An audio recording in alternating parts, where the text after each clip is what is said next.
چنانچہ حدیث میں آیا، میرے آقا نے فرمایا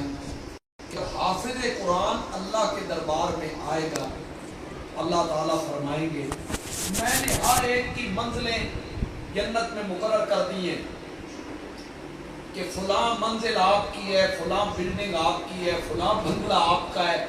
فلاں جگہ پہ آپ چلے جائیں، لیکن اے حافظ قرآن تیرے لیے کوئی مخصوص جگہ ہم نے نہیں رکھی ہے، تیرے لیے یہ حکم ہے اقرا ورتقِ ورتل، تو قرآن کی آیتیں پڑھتا چلا جا اور جنت کے درجوں پہ چڑھتا چلا، ہر آیت پہ ایک درجہ تو پار کر۔ تو جنت کے جو درجے ہیں، 2 درجے، یہ اس طرح نہیں ہے جس طرح ہماری یہ منزلیں 12 فٹ 14 فٹ 18 فٹ کہ جنت کی منزل اوپر ہے پھر 18 فٹ کے ایک نیچے ہے، نہیں، جنت کی 2 منزلوں کے درمیان اتنا فاصلہ ہے جتنا زمین و آسمان، یہ ایک منزل ہے، ایک آیت پڑھتا چلا جا، جنت کے درجوں پہ چڑھتا چلا جا، اقرا ورتقِ ورتل، اور ٹھہر ٹھہر کے پڑھ، ٹھہر ٹھہر کے تلاوت کرنی ہے، اور تو نے اس طرح چڑھتے چلے جانا ہے۔ بعض علماء نے لکھا،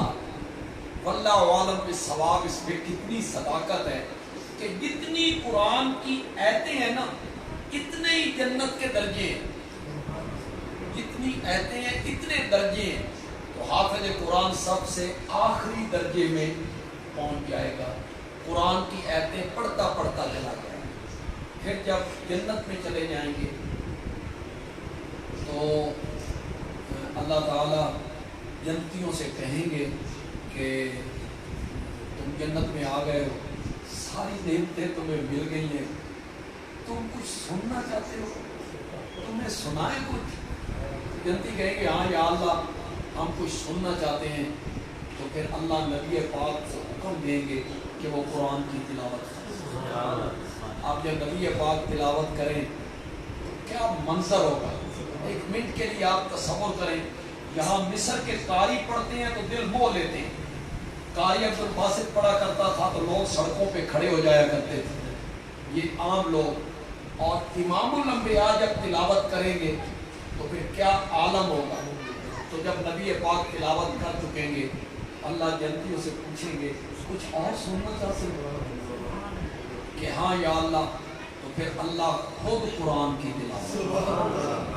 خود قرآن کی تلاوت کریں گے، اور جنتی اللہ کی زبان سے قرآن کی تلاوت کو سنیں۔ تو حفظ قرآن کے یہ جو فضائل ہیں، حافظ قرآن کے لیے، ماں باپ کے لیے، رشتہ داروں کے لیے، اللہ کرے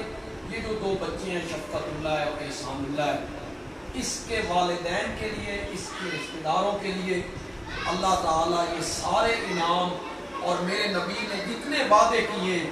اللہ تعالیٰ ان بچوں کے رشتہ داروں اور والدین کے لیے وہ سارے وعدے پورے کرتے۔ ایک بات جو مولانا نے فرمائی اور یہاں انہوں نے بات کو ختم کیا، اور ان کے پاس وقت نہیں تھا کہ وہ اس کی تفصیل کرتے، کہ اپنی اولاد کی صحیح تربیت کریں، تعلیم کی کمی نہیں ہے۔ آج ہمارے ہاں تعلیم کی کوئی کمی نہیں ہے، سکول ہیں، کالج ہیں، یونیورسٹی ہیں، مدارس ہیں، ادارے ہیں، تعلیم کی کوئی کمی نہیں ہے۔ کمی اگر آج ہے تو تربیت کی، صحیح نہج پر اولاد کی تربیت نہیں ہو رہی ہے۔ مجھے لوگ جب پرچیاں بھیجتے ہیں سرگودا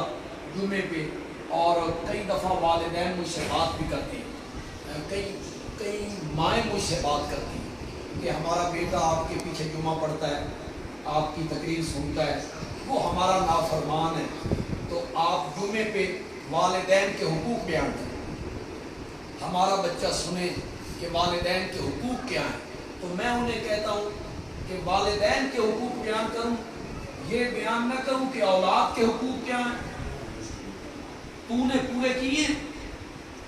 اس ماں نے اپنی اولاد کے حقوق پورے کر دیے،